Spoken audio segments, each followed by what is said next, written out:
Assalamualaikum warahmatullahi taala wabarakatuh. Pelajar-pelajar tingkatan 4 yang mengambil mata pelajaran geografi, khususnya pelajar-pelajar Cigo di SMK Gadung. Oke, pada video kali ini kita akan mempelajari bab yang ketiga, yaitu ketinggian dan keratan rentas dalam peta topografi. Oke, ini video yang kedua dalam bab ini. Pada video ini kita akan memfokuskan keratan rentas. Pada video yang pertama, kita telah mempelajari 5 jenis ataupun 5 simbol ketinggian yang terdapat dalam peta topografi. Oke, pada video ini kita akan menerokai objektif yang kedua dan objektif yang ketiga, yaitu melukis keratan rentas berdasarkan garisan kontur. Dan yang ketiga, membezakan bentuk muka bumi berdasarkan keratan rentas. Oke, pelajar-pelajar yang Cikgu sayangi sekalian, sebelum kita memulakan pembelajaran pada video ini, suka Cikgu ingatkan untuk kamu menyediakan buku, alat tulis yang bersesuaian untuk mencatatkan nota-nota penting, untuk mencatatkan ilmu-ilmu yang ingin Cikgu sampaikan pada video kali ini. Oke, Cikgu hanya dapat membantu membimbing kamu untuk menerokai pembelajaran ini. Selebihnya terpulanglah kepada diri kamu untuk berusaha dan menerima ilmu ini. Oke, anak-anak sekalian, sekarang ini hujan renyai-renyai. Marilah kita sama-sama mempelajari bab yang ketiga, keratan rentas dalam peta topografi. Oke, kita teruskan pembelajaran kita. Subtopik 3.2, melukis keratan rentas berdasarkan garisan kontur. Sebelum kita meneruskan, mari kita lihat apakah yang dimaksudkan dengan keratan rentas. Keratan rentas ialah profil bentuk muka bumi di sepanjang satu garisan pada peta topografi. Melalui keratan rentas, pandangan sisi bentuk muka bumi dapat dilihat dengan jelas dan boleh membantu untuk mentafsir bentuk muka bumi sesuatu kawasan dengan lebih tepat. Langkah-langkah untuk melukis keratan rentas adalah seperti berikut. Oke, kita akan lihat secara lebih terperinci satu persatu langkah-langkah untuk menghasilkan ataupun untuk melukis keratan rentas.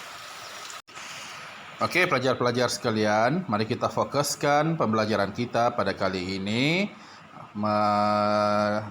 dalam langkah-langkah melukis keratan rentas. Langkah yang pertama. Oke, langkah yang pertama, tandakan lokasi titik E dan titik B keratan rentas. Oke, seperti dalam gambar aja 3.2E kontur Bukit Gelugur. Tandakan titik E dan titik B. Kemudian buat satu garisan lurus dari titik E hingga ke titik B. Oke, seperti dalam gambar aja ini. Buat satu garisan lurus. Nah, garisan lurus begini ya, anak-anak sekalian. Ini yang Cikgu tandakan titik E dan titik B. Oke, setelah kamu membuat garisan lurus, kamu akan mendapati garisan lurus itu dia bersilang dengan garisan kontur. Oke, di mana garisan kontur? Oke, kita lihat. Ini garisan kontur nih, yang berwarna oranye. Garisan-garisan yang bersambung berbentuk lebih kurang bebulatan lah, yang bernilai 20, 40, 60, 80, 100, dan 109.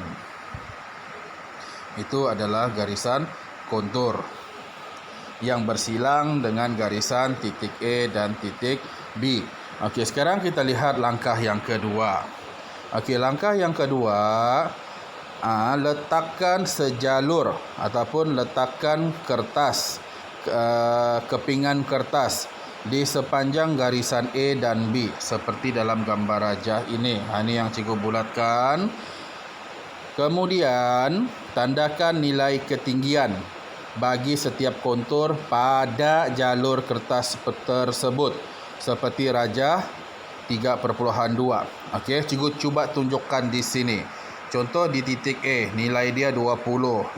Lepas itu 40. Kita tandakan begitu. Kita tandakan 80, 100 kita tandakan. Okey. Lepas tu di sebelahnya pun kita tandakan juga 100, 80, 60, 40 dan 20. Okey, kita mesti tandakan semua. Okey, anak-anak sekalian, kita tandakan semua. Okey, sekarang kita lihat ke langkah yang ketiga. Sediakan kertas graf.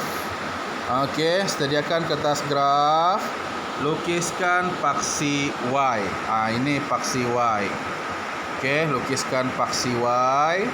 Pilih skala tegak yang sesuai untuk menggambarkan sela tinggi kontur. Contohnya 1 cm mewakili 50. 1 cm 50. 1 cm lagi 100. 2 cm sudah. cm yang ketiga, maksudnya 3 cm 150. Ketinggian kita tadi, ketinggian Bukit Gelugur tadi adalah 109.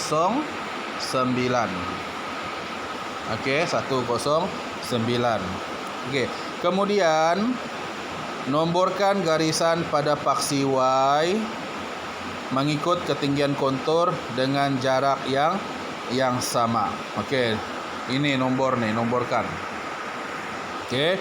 Kemudian lukiskan paksi X. Ini paksi X ataupun paksi mendatar. Okey. Buat skala mendatar sama dengan skala dalam peta. 1 cm, kalau dalam peta tadi 1 cm mewakili 0.5. Okey, maksudnya sini 0.5, 1.0, 1.5, 2.0. Okey. Jarak AB di atas graf adalah sama dengan jarak AB di atas peta. Okey, macam mana untuk meletakkan jarak AB tersebut? Kita lihat langkah yang keempat. Okey, begini anak-anak. Kita perhatikan gambar rajah ini ya. Okey, letakkan jalur kertas seperti rajah 3.2D. Okey, seperti gambar rajah ini. Kemudian dari setiap titik yang bertanda, okey, bila sudah kamu letakkan betul-betul setiap titik yang bertanda, lukis garisan tegak putus-putus sehingga sama dengan ketinggian garisan kontur. Maksudnya sehingga ketinggian ini dia bersilang. Contoh 20 di sini, 40, 60, 80, 100 dia turun balik pergi 80, 60, 40 dan 20. Begitu Okey. Langkah yang terakhir, sambungkan setiap tanda X yang kita buat di sini tadi. Tanda-tanda X ini sambungkan di sini. Macam rajah 3.2I. Sambungkan setiap tanda X pada setiap garisan tegak untuk mendapatkan keratan rentas A dan B. Dia akan jadi begini anak-anak sekalian. Dia akan jadi begini. Bentuk yang akan terjadi begitu. Okey, jadi berdasarkan keratan rentas Bukit Gelugur, okey, itulah bentuk bukit di permukaan yang sebenar. Kalau dalam peta, okey, kalau dalam peta dia dilukis berdasarkan keratan garisan kontur. Dia begini, kita tidak dapat mengenal pasti bukitnya ni bentuknya macam mana. Tapi melalui keratan rentas yang kita buat, okey, kita dapat melihat sebenarnya Bukit Gelugur itu bentuknya begini. Okey, sebenarnya Bukit Gelugur itu bentuknya begini, bentuk bukit. Bukitnya ada puncak, lepas itu dia melandai dan dan seterusnya lah. Okey, dan perlu juga kamu tuliskan skala mendatar di bawah ini, skala tegak di atas sini. Okey. Perlu kita tuliskan supaya keratan rentas kita ini lengkap lah. Okey, jadi pelajar-pelajar sekalian, untuk aktiviti latihan ataupun tugasan pada subtopik 3.2 ini, cikgu mau kamu buat latihan ataupun aktiviti 3A. Okey, yang ini. Latihan ini. Okey, melukis keratan rentas. Okey, tajuk dia melukis keratan rentas. Objektif dia murid dapat melukis 2 keratan rentas dengan betul. Bahan dia kertas sebak, pen penanda pelbagai warna dan pembaris. Okey, kertas sebak ni kalau tidak kamu boleh gunakan apa-apa kertas yang ada di rumah kamu. Kertas daripada buku latihan kamu, buku nota kamu pun boleh ambil secebis dan buatkan. Okey, cikgu, saya tiada kertas graf di rumah. Tidak perlu pergi beli kertas graf, gunakan saja buku nota kamu itu, buatkan skala dia dan kamu akan dapat buat juga itu. Okey, baca arahan dalam aktiviti 3A ini dan siapkan. Okey, apa yang perlu kamu buat? Okey, apa yang perlu kamu buat? Okey. Pertama, buatkan keratan rentas titik C hingga titik D. Itu yang pertama. Yang kedua, titik X ke titik Y. Okey, cara buat dia ikut langkah 1 sampai langkah 5 yang cikgu terangkan tadi. Okey, boleh kan anak-anak sekalian? Okey, tugasan ini perlu disiapkan dan dihantar kepada cikgu melalui aplikasi WhatsApp untuk cikgu lihat dan cikgu semak sama ada kamu faham atau tidak apa yang telah kita pelajari pada video kali ini. Okey, pelajar-pelajar, kita teruskan kepada subtopik 3.3, membezakan bentuk muka bumi berdasarkan keratan rentas. Okey, ini akan cikgu lakukan secara sepintas lalu. Ini perlu kamu buat pemerhatian dan kajian sendiri. Kamu boleh buka ataupun rujuk buku teks bermula muka surat 36. Okey, bentuk muka bumi satu kawasan boleh dikenal pasti berdasarkan susunan kontur dan jarak antara kontur. Okey, 3.4 rajah 3.4A hingga sampailah ke 3.4G menunjukkan garis susunan kontur bagi beberapa bentuk muka bumi. Okey, cikgu bawakan secara sepintas lalu. Okey, cerun landai. Okey, cerun landai mempunyai susunan kontur yang jarang, seperti di sini. Okey, kamu lihat anak-anak panah yang ada dalam gambar rajah tersebut. Yang kedua, cerun curam mempunyai garisan kontur yang sangat rapat. Bukit mempunyai ketinggian kurang daripada 600 meter. Lihat skala tegak. Okey. Manakala gunung ialah tanah tinggi yang mempunyai ketinggian melebihi daripada 600 meter dari aras laut seperti Gunung Kinabalu yang mempunyai ketinggian 4095 meter. Okey, sini ada info cara untuk mengira kecerunan ialah jarak tegak bahagi dengan jarak mendatar. Okey, ini info. Kamu boleh cuba masukkan nombor. Contoh kecerunan AB 100 bahagi dengan 1000 meter. Dan kamu akan dapat kecerunannya 1:100. Jadi setiap 100 meter jarak mendatar terdapat kenaikan ketinggian sebanyak 1 meter. Okey, seterusnya cerun cengkung mempunyai susunan kontur pada bahagian tinggi yang rapat dan susunan kontur pada bahagian rendah yang jarang. Okey, dalam gambar rajahnya seperti itu. Bahagian tanah tingginya rapat, bahagian tanah di bahagian rendahnya jarang. Manakala cerun cembung mempunyai susunan kontur pada bahagian tingginya yang jarang dan susunan kontur pada bahagian rendahnya rapat.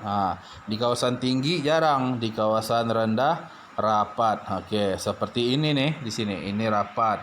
Ini cembung. Okey. Di bahagian rendahnya rapat, di bahagian tingginya jarang. Kalau cerun cengkung tadi, susunan konturnya di bagian tinggi rapat, di bagian rendah jarang. Okey, cerun seragam, garisan konturnya lebih kurang sama besar lah. Pelana ialah lengkukan di antara dua puncak. Ini di sini. Ada dua puncak bukit di sini. Ada dua puncak bukit pada ketinggian 800. Ini adalah bentuk pelana. Kol ialah lengkukan sempit antara dua rabung. Okey, antara dua rabung. Ini kol di sini nih. Okey. Kita teruskan. Cerun bertangga pula mempunyai susunan kontur yang rapat dan berselang-seli dengan kontur yang jarang, menyebabkan keratan rentasnya seperti tangga. Contoh begini. Jarang, rapat, sampai begitu. Dan di sini kamu nampak perbezaan dia. Dia jarang, rapat, lepas itu jarang lagi, baru rapat lagi. Jadi bentuk muka bumi dia macam bertangga. Cerun dia tu bertangga. Okey, tebing tinggi dia satu garisan kontur tu dia macam bertemu. Seperti dalam gambar raja ini. Dia macam bertemu. Dia lurus begitu. Itu tebing tinggi. Kalau bentuk muka bumi yang ada di Malaysia, di cerun tinggi ini adalah di Langkawi dan di Melaka, di Cape Rechado. Okey, kita lihat seterusnya yang 3.4D. Ini adalah lurah. Ialah kawasan tanah rendah yang terletak di antara kawasan tanah tinggi yang mempunyai aliran sungai. Susunan konturnya berbentuk V. Seperti dalam gambar raja ini, dia berbentuk V. Ini contoh yang di sebelah ini adalah contoh bentuk muka bumi dia. Ini adalah keratan rentasnya. Okey. Ataupun begini, genting. Ini genting. Bukannya genting Highland, genting. Bentuk muka bumi genting. Genting merupakan laluan sempit dan dalam yang mempunyai legeh dan terletak di antara dua kontur tanah tinggi, ataupun maksudnya dua tanah tinggi, seperti Sungai Yellowstone di Amerika. Dia mesti ada dua tanah tinggi, satu sini, satu sini. Tengah-tengah ini adalah legeh, adalah genting, maafkan cikgu. Okey, seterusnya dataran tinggi seperti dalam gambar rajah ini. Dia ada dua cerun, lepas tu permukaan tanah tingginya seakan-akan rata. Bentuk kontur dia begini. Okey, bentuk konturnya begini.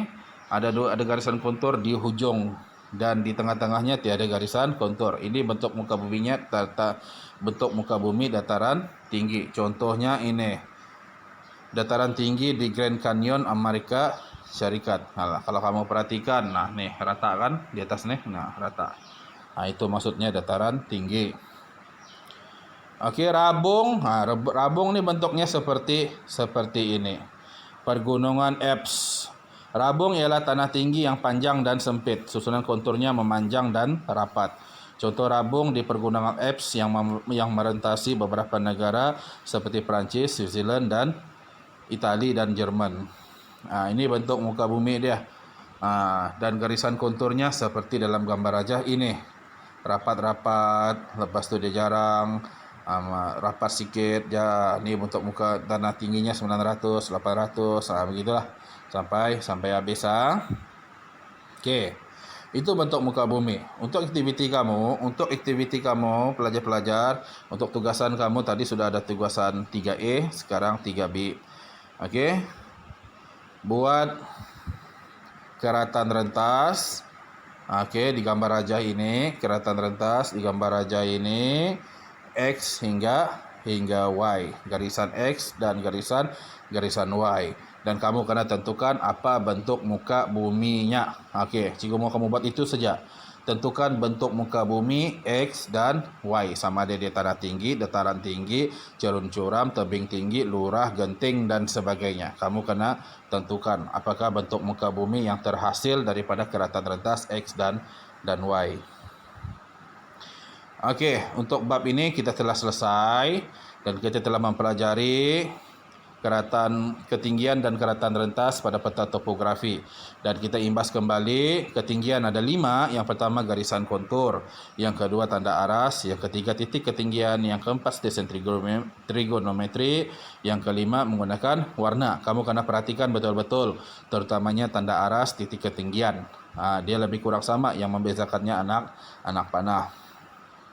Seterusnya tadi juga kita telah belajar 5 langkah untuk melukis keratan rentas berdasarkan garisan kontur. Ingat ni 5 langkah. Kalau kamu ingat ni 5 langkah, insya-Allah kamu boleh membuat keratan rentas dengan baik. Dan kita secara sekali imbas mengenali bentuk muka bumi, gunung, dataran tinggi, tebing tinggi, lurah, rabung, genting, cerun landai, cerun curam, cerun seragam, cerun bertangga, cerun cengkung, cerun cembung berdasarkan keratan rentas.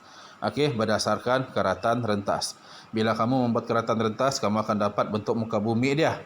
Dan bila kamu dapat bentuk muka buminya, kamu kena kenal pasti bentuk muka bumi itu apa. Sama ada dia tebing tinggi, sama ada dia dataran tinggi, cerun curam, cerun landai, cerun cembung, cerun cekung. Kamu kena pandai, kamu kena tahu membezakan bentuk muka bumi yang terhasil.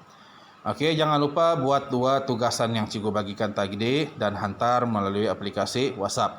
Okey, pada video yang akan datang kita akan belajar bab yang keempat, pandang darat ciri fizikal, pandang darat fizikal dan pandang darat budaya dalam peta topografi.